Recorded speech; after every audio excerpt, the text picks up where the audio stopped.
मेरे प्यारे देशवासियों, जय हिंद। मैं Mithilesh Kumar Pandey, advocate, supreme court of India, आपसे एक निवेदन करना चाहता हूं कि देश में 5 राज्यों में विधानसभा चुनाव होने जा रहे हैं।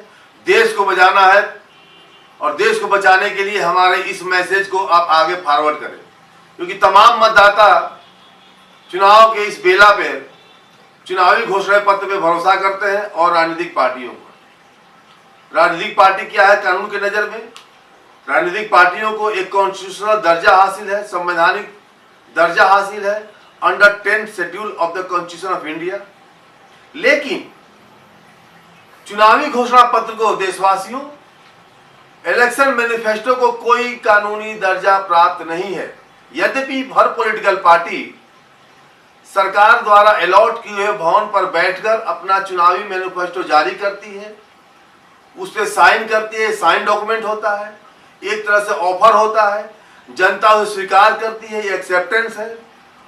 और फिर जब सरकार उनकी ही बन जाती है तो ये एग्रीमेंट पूरा हो गया, लेकिन उन पर 420 का मुकदमा नहीं चल सकता है अगर वो अपने वादे से मुकरते हैं। अर्थात कानून की नजर में इलेक्शन मैनिफेस्टो एक लीगल बाइंडिंग डॉक्यूमेंट नहीं है, ये एक महज जुमला है, ये सत्य है। इसे आप और गहराई समझना चाहते हो तो मैंने दिल्ली हाई कोर्ट में रीट संख्या 1950 ऑफ 2014, जिसमें मैं पिटिशनर था, दोबारा मैं बताता हूं, आप ऑर्डर नेट पर देख लें, दिल्ली हाई कोर्ट की वेबसाइट पर जाएं, वहां टाइप करें रीट पिटीशन सिविल नंबर 1950/2014 2014, उसमें आएगा। उसमें जो मैंने प्रेयर किया था कोर्ट से, मैंने 4 प्रेयर किया था। पहला कि issue direction to declare unconstitutional the practice of post alliance among the political parties which contested elections against each other. दूसरा था issue direction to respondent at the Election Commission of India preventing political parties from violating their own manifesto when such parties enter into post alliance electoral alliance in order to form the government. मेरा तीसरा prayer था देशवासियों कि issue direction to competent authority to take steps to make the manifesto a legal binding document and direct competent authority to take action against election commission for not initiating action against political parties and persons of violating manifesto. और मेरा last prayer था Delhi high court में कि issue direction to ban the misleading advertisement by the political parties. इस चारों पर मैंने बहुत गहरा अध्ययन किया। मैंने कोर्ट को समझाने की भी कोशिश की, तमाम लॉ कमीशन की रिपोर्ट को मैंने रखा और ये मैंने कोर्ट से मांग की, ऑनरेबल दिल्ली हाई कोर्ट से, कि मैनिफेस्टो को एक लीगल डॉक्यूमेंट बनाया जाए।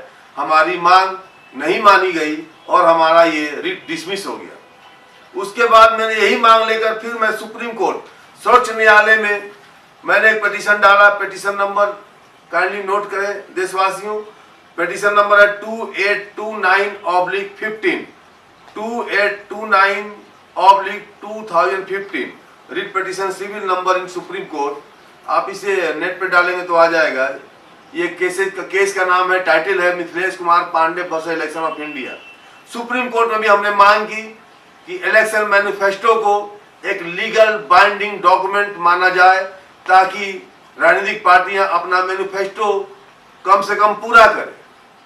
जो लुभावने वादे करती है टैक्स पेयर्स के मनी से कि हम फ्री में लैपटॉप देंगे या साइकिल देंगे या फ्री में हवा देंगे, पानी देंगे, अगर सरकार बनने के बाद भी अपनी घोषणा को लागू नहीं करती है, कॉम्पिटेंट होने के बाद भी अपने वादे को एक चुनावी पार्टी पूरा नहीं करती है, तो भी हम उस मैनिफेस्टो को मानने के लिए उन्हें बाध्य नहीं कर सकते हैं, क्योंकि इलेक्शन मैनिफेस्टो एक लीगल बाइंडिंग डॉक्यूमेंट नहीं है। डिटेल में ऑर्डर पढ़ने के लिए आप दिल्ली हाई कोर्ट के वेबसाइट पे जाएं और हाई कोर्ट का ऑर्डर पढ़ें, रिट पिटीशन सिविल नंबर 1950/2014। धन्यवाद।